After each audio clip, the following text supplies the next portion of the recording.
தமிழ் சினிமால ஆயிரக்கணக்கான திரைப்படங்கள் ஆயிரக்கணக்கான வெரைட்டில வித்தியாசமான கதையில வந்திருந்தாலும் ஊமை விழிகள் ஒரு படம், விஜயகாந்த் சாரோட படம். இந்த படத்துக்கு என்னைக்குமே தனி மரியாதையும் தனி இடமும் இருக்கு. ஏன்னா இந்த படம் முழுக்க முழுக்க திரைப்பட கல்லூரி மாணவர்கள் கஷ்டப்பட்டு உழைச்சி தயாரிச்சு உருவாக்கின படம் தான். இந்த படம் எப்படி உருவாச்சு, இந்த படம் ரிலீஸ் பண்றதுக்கு அவங்க பட்ட கஷ்டங்கள் என்னன்றது சொல்றதுக்கு உண்மையிலேயே ஒரு இன்ஸ்பைரிங் ஸ்டோரியா இருக்கு. நாங்க வீடியோக்குள்ள போலாம். அதுக்கு முன்னாடி நம்ம சேனலை சப்ஸ்கிரைப் பண்ணாம தான் மறக்காம பண்ணுங்க.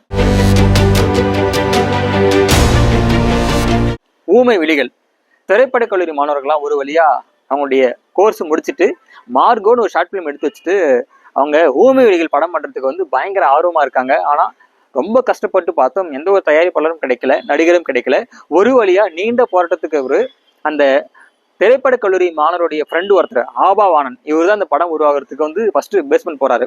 அவர் படம் தயாரிக்க ஒத்துக்கிட்டாரு. ஆனா அதுக்கப்புறம் ஹீரோ யாருன்னு தெரியாம பயங்கரமான ஒரு குழப்பமா இருக்கு. ஆனா திரைப்பட கல்லூரி மாணவர்களுக்கெல்லாம் அவங்க வச்சிருக்க அந்த கிரைம் ஸ்டோரிக்கு விஜயகாந்த் சார் தான் போட்ட கரெக்டா இருக்கும். ஏன்னா டிஎஸ்பி ரோலுக்கு அவர் தான் சரியா இருப்பாருன்னு சொல்லிட்டு அந்த விஷயத்த ஆபாவான் கிட்ட சொல்றாங்க. உடனே ஆபாவானனும் அந்த திரைப்பட கல்லூரி மாணவர்களா கூட்டிக்கிட்டு வாகை சந்திரசேகர் அவர்கிட்ட போறாங்க.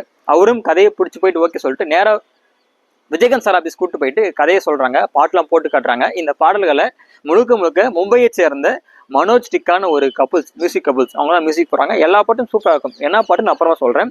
முதல்ல விஜயகாந்த் சார் கதையை சொல்லிடுறாங்க.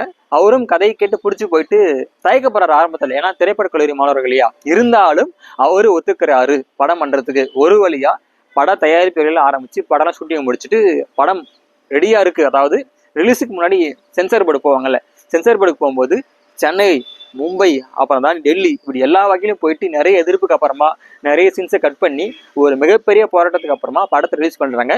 படத்துக்கு ரிலீஸுக்கு முன்னாடியே படத்துக்கு மிகப்பெரிய எதிர்பார்ப்பு.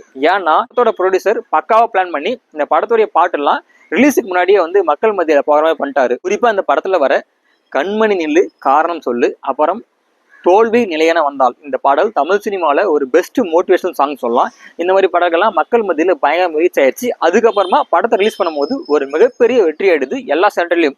1986 தீபாவளிக்கு ரிலீஸ் ஆன அந்த படம் மற்ற எல்லா படங்களையும் பின்னுக்கு தள்ளி ஒரு மிகப்பெரிய வெற்றி அடைஞ்சது.